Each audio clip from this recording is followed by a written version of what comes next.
Grüezi, bienvenue sur Cuisine & Chill, moi c'est Jules. Aujourd'hui, on part au nord. Tout au nord, on est presque au-delà du mur, mais c'est pas des sauvageons ni des marcheurs blancs qui nous accueillent, mais de sympathiques vikings. Aujourd'hui, 12e épisode de la Coupe du Monde de foot, direction l'Islande, et on va se faire une bonne kakkozuppa.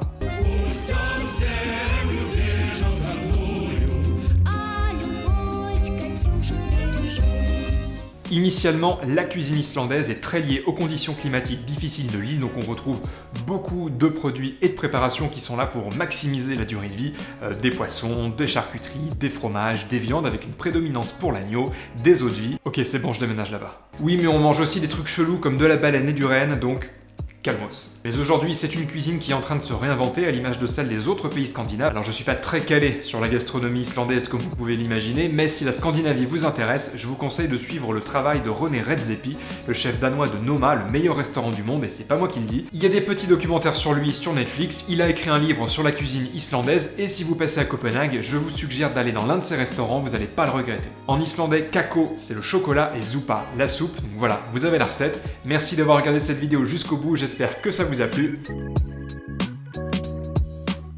Non, trêve de plaisanterie. Kakkozuppa, c'est un chocolat chaud très épais, c'est pour ça qu'on appelle ça une soupe. Évidemment, ça réconforte, ça tient au corps. C'est du lait et du chocolat, donc je vais pas vous en dire plus parce que vous savez à quoi vous attendre. Donc, on passe tout de suite en cuisine, mais juste avant, on met un saladier, les moulins de votre fouet électrique ou de votre fouet manuel et de la crème entière, tout ça 15 minutes au congèle ou alors 1 heure au frigo. On commence par verser un demi-litre de lait entier et 30 centilitres d'eau dans une casserole et on fait chauffer à feu doux.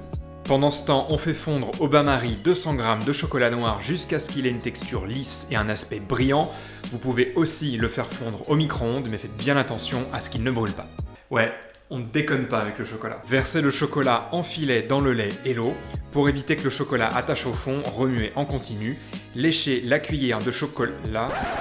Ah non, merde, ça c'est pas dans la recette, ça. Faites toaster les flocons d'avoine à feu moyen, on veut juste exacerber les odeurs et le goût sans les faire brûler. Ajoutez dans le lait et le chocolat une cuillère à soupe de sucre et 2 cuillères à soupe de fécule de maïs que vous aurez au préalable dilué dans un peu d'eau.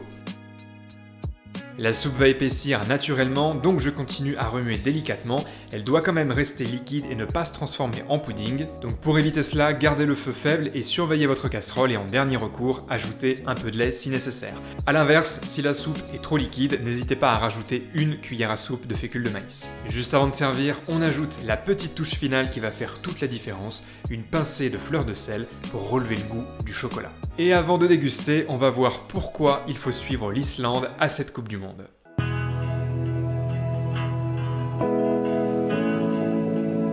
Voilà une équipe à supporter si vous n'aimez pas faire comme tout le monde. L'Islande pourrait bien être l'une des nations surprises de cette Coupe du Monde, alors même que c'est sa première participation. En effet, les Vikings ont débarqué sauvagement sur la scène internationale à l'Euro 2016, où là encore, pour leur première participation, ils vont créer la sensation en atteignant les quarts de finale qu'ils vont perdre contre la France, mais en sortant l'Angleterre en 8e de finale.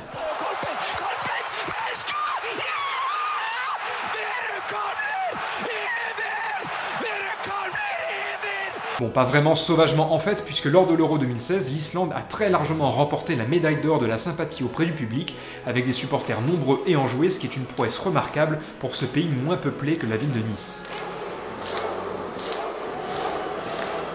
Le palmarès de l'Islande est encore vierge, mais ils voudront faire de ce mondial en Russie l'ultime marche vers la progression de leur football, eux qui sont passés depuis l'an 2000 de la 112e à la 21e place au classement FIFA. Ils s'appuieront pour cela sur un collectif soudé qui a largement dominé son groupe de qualification dans lequel il y avait pourtant la Croatie. La légende islandaise Eidur Gudjohnsen, 39 ans, qui a notamment joué au FC Barcelone, sera absente, mais c'est pour mieux laisser la place à d'autres joueurs qui seront à surveiller, et retenez bien leur nom car c'est assez facile: Bjarnason, Sigurdsson, Finn Bogason et Harley Davidson. L'Islande a hérité du groupe D, le groupe de la mort, avec l'Argentine, le Nigeria et la Croatie. Ça promet des matchs très disputés, mais les Islandais ont prouvé qu'ils n'avaient pas froid aux yeux. En même temps, c'est assez normal pour des mecs qui viennent du Nord. On va la servir de façon traditionnelle, déjà parce que c'est plus sympa, et aussi parce qu'on va pouvoir mettre de la chantilly. Donc on sort tout ce qu'on a mis au congèle et au frigo et on bat la crème jusqu'à ce qu'elle devienne une chantilly. On gratte une gousse de vanille pour récupérer les grains, on ajoute du sucre glace, environ 2 à 3 cuillères à soupe, et on bat à nouveau quelques instants en faisant attention à garder une chantilly légère, parce que la soupe est déjà épaisse.